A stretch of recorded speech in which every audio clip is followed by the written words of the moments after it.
Galing ako sa basurahan, nagtapon ako. May natagpuan na naman ako treasure. Treasure. Ayan. Doon sa basurahan yun. Para sa isang magandang dilag. Akin yung pula. Ang gloves na pula. At pula. Ang taglamig. Isang magandang dilag ang may-ari nito. Large. Hindi. Leather siya. Ang ganda siya. Akin na lang. May green pa. Pang matanda ba? Maganda, te. Maganda yung brown. May ligmag ganyan. Yeah. Anong hilig mo? Anong hilig mo? Ito. Balahibo. Parang matanda ang mayari. Ayaw ko mabalahibo. Matanda rin ako eh. Tika. Baka si Chita na yung may-ari. Hoy, basura ko yan. Ako, babae ka. Ibalik mo. Ibabalik ko. Kukunin ko yung gloves. Red lang, ano mo.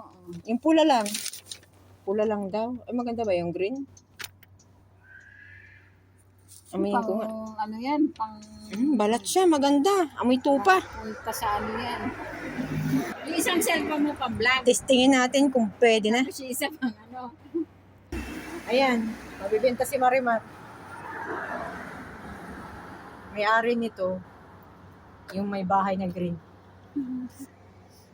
Ayaw ni ate. Hindi ako may ligmag ganyan. Sa ano lang, pag napuntahan ng ano. Ma'am, sana ang tour mo. Mag-Europe tayo.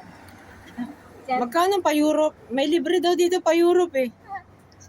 Baon mo lang daw, sarili mo. Yan, after 10 years, binalik ni Lord yung nawala akong gloves. Sa Korea nawala sa taxi. Kakamadaling bumaba. Korea ka pala. Ilan taon mo sa Korea? 4 years. Mababa pa ang sahod sa Korea nun, kaya maswerte yung mga nag-Korea ngayon. Taon ngayon? Mataas ngayon.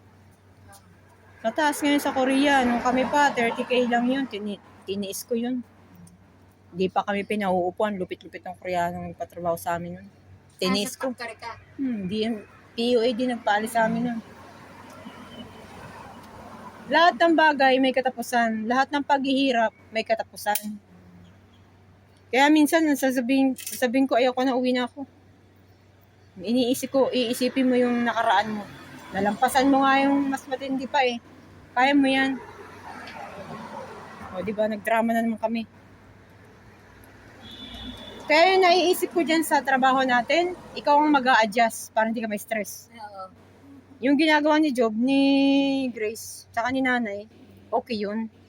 Kabawasan yun sa stress mo eh. Oo, kasi kailangan mo para mabawa.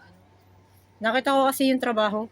Ang nakakaabala doon, yung pagtapon ng basura, pagtapon ng Magsasakay na ako. linen. Mabayo. Ayan. Walang katapusang gala.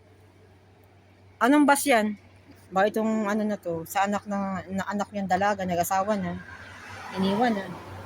Ngayon na, sa asawa na. Tinapon na niya.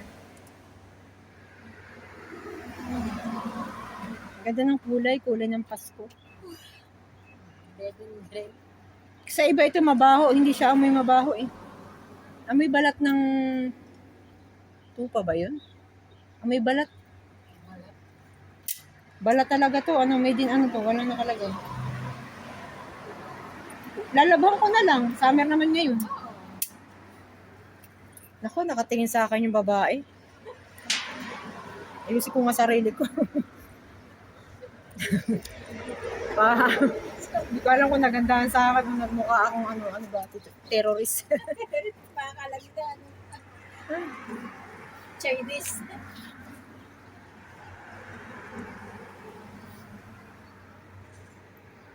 Gustuhan ko yung puno na yan. Yan no? Yung puno na yan, para siyang nakakatulad siya sa nara.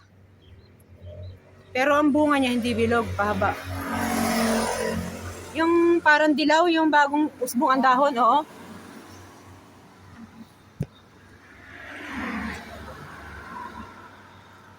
Hanggang dyan lang po, babae. Parang lalagnatin. Tamo yung nasa kotse, parang galit sa akin. Kaya bawal dito masyado maganda. Gusto nila sila lang maganda. Hindi na nga ako nagsuklay. Kaya nakatingin sa akin, baka yan yung may-ari nito. Ba't ko kinuha?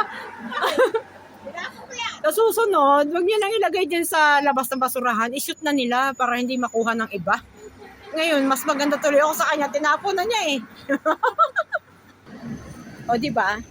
Suot ko na ang aking palda.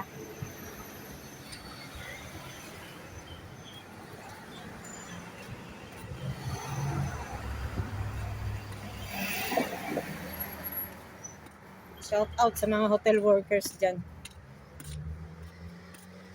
Ano na lang, unawain natin ang kalagayan ng bansang ito.